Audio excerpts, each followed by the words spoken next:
Hi hello ఎలా ఉన్నారండి? అందరూ బాగున్నారా? Welcome back to our channel. So ఈరోజు వీడియోలో అయితే నేను కొత్తిమీర చట్నీ చేస్తున్నానండి. చాలా బాగుంటుంది. ఇది రైస్లోకైనా కూడా, ఇడ్లీ దోశలోకైనా కూడా బాగుంటుందండి. కాకపోతే స్పెషల్గా అన్నంలోకి మాత్రం చాలా అంటే చాలా బాగుంటుందన్నమాట.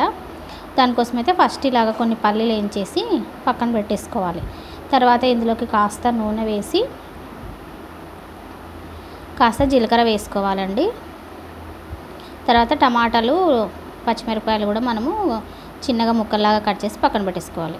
ఇదిగోండి జీలకర్ర వేసాను కదా, జీలకర్ర వేసిన తర్వాత టమాటా పచ్చిమిరపకాయలు కూడా ఇందులోకి వేసేసి ఇది కాస్త సిమ్లోనే మనము టమాటాలు పచ్చిమిరపకాయలు అన్నీ కూడా మగ్గేంత వరకు కూడా అయితే కాసేపు మగ్గబెట్టుకుందాం.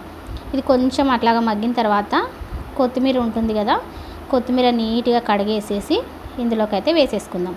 మనం కొత్తిమీర పచ్చడి అనుకున్నాం కాబట్టి కొత్తిమీర అయితే కాస్త ఎక్కువగానే తీసుకుంటే బాగుంటుందండి.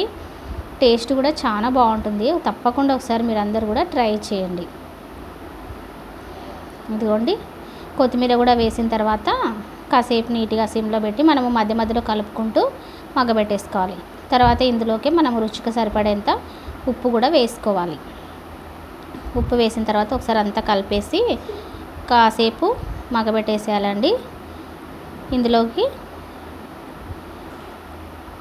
కొంచెం తర్వాత కాస్త చింతపండు కూడా వేసేసేయాలి.